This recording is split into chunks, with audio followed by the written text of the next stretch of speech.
Well, welcome back again this week to an analysis behind the news. Now, the purpose of these videos is really to help you understand what is going on in the world by giving information that is either additional or kind of brings things into perspective. One of the problems that we have in the school systems these days is that they don't teach logic like they used to, along with a number of other things, such as the original intent of the Constitution and why it is important. So I wanted to kind of go down through a litany of things that are illogical, to point them out to you, that are involved in, that are issues of the day, so to speak. Now, some of these you've heard before, and some of them you haven't.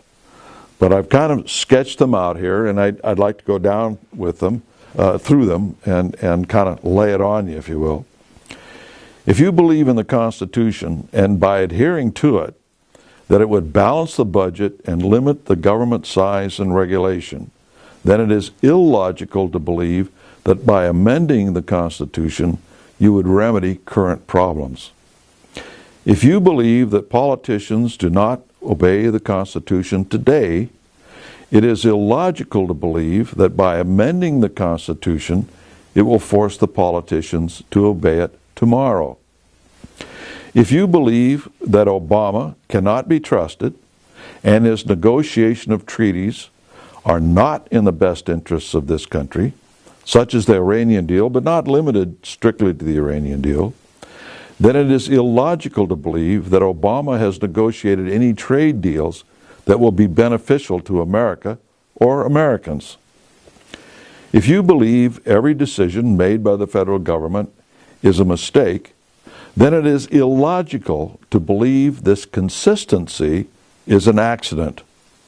Nobody is wrong all of the time. Consistency is not a sign of accidental results. Logic dictates it is by design. These so-called mistakes can be either by commission or omission.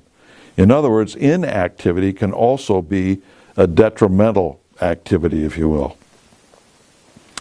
It is illogical to believe that establishing diplomatic relations with communist and terrorist nations will change those nations.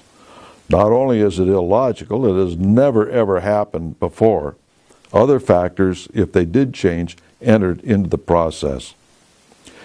It is illogical to believe that when Obama's every decision elevates terrorism, destroys Christianity and Judaism, weakens the American economy, shrinks the use of power sources, pushes industry overseas, embraces millions of illegal immigrants, and then even invites more to come on in, and other things, that he isn't a communist. Even a Muslim would not do to this country what he is doing if you think it through. Only a communist would, regardless of what religion he pretends to be. These are all communist tactics, not Muslim per se. Now, I'm not talking about, is he a member of the Communist Party of the United States? You don't have to be a member of the Communist Party to be a communist. If you think that way and you act that way, and it is the communist agenda, you are a communist. The Entebbe incident is an example of some things that we need to get into before the next illogical step. The Entebbe, Uganda incident was where a plane was hijacked out of Athens, and then it was flown to Libya for refueling, then on to Uganda to terrorize the state of Israel by ultimately going to kill all the Jewish passengers on that plane. Now, it was coordinated by the communist terrorist Carlos the Jackal, according to a recent TV documentary. Members of the communist Baader Meinhof, or better also known as the Red Army faction, the Palestinian Liberation Army, which was a communist-run Muslim organization, the Libyan government under Gaddafi, who was allied with communist Russia at that time, and Idi Amin of Uganda, who was being armed by communist Russia. They supplied him with communist MiG fighters and that sort of thing. All of these people were involved. Later, Carlos the Jackal became a philosophical leader of Islamic terror and married his communist attorney.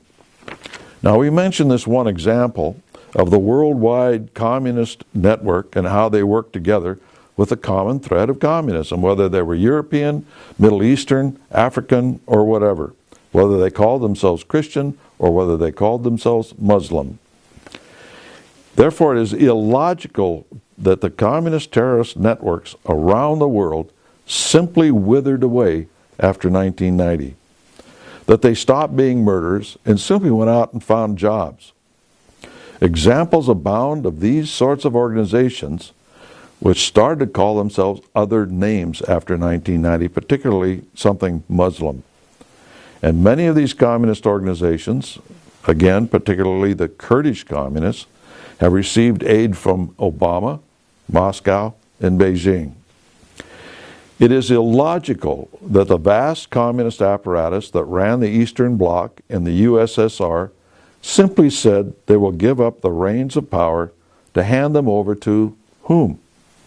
No other source existed to run the governments of Poland, East Germany, Hungary, Czechoslovakia, Romania, Bulgaria, Albania, Yugoslavia, and the Russian Empire of Russia, Belarus, the Ukraine, all of the Muslim stands, Siberia, etc.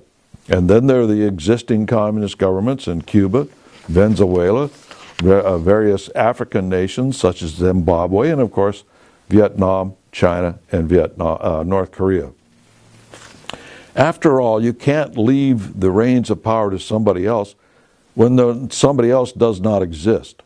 The communists killed off their own opposition in all of these countries.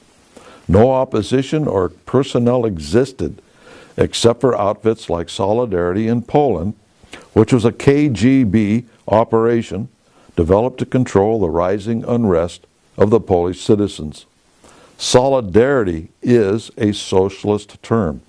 Anybody who knows anything about Marxist lexicon and such knows that, and understood that this Marxist term identified the false flag of the Polish Solidarity movement, even if the masses or the mass media did not understand that. After 1990, the communists stayed in control, from the lowest clerk in any bureaucracy to the highest offices. The names were changed to protect the guilty. No communist cleansing took place as Nazi cleansing had taken place after World War II in Western Europe. Only one communist paid for his crimes, and that was Nicolae Ceausescu of Romania. Even in East Germany, the communists never purged the Nazis from the government after World War II.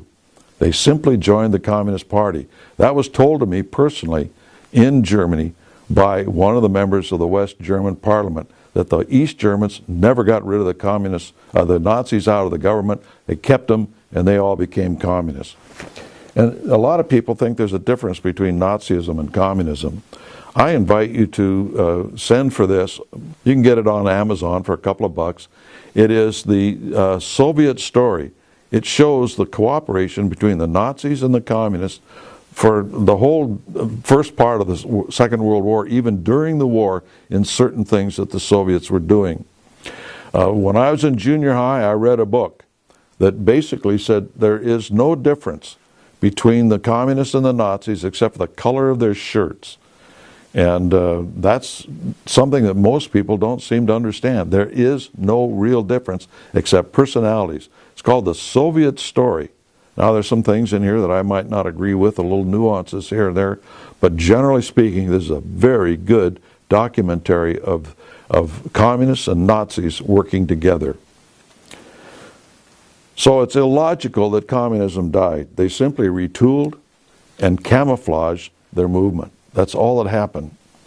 And so a lot of times we have to think of things logically, or what is illogical, rather than accepting the headlines, accepting the articles. Does this make sense? Is this logical? And these are just a few of the things that I just came up with very quickly last night. And I know that you, thinking about it, if you just think it through, will think of a lot of things that just simply doesn't make sense no matter what the papers, no matter what the television says. Until next week, we'll see you then.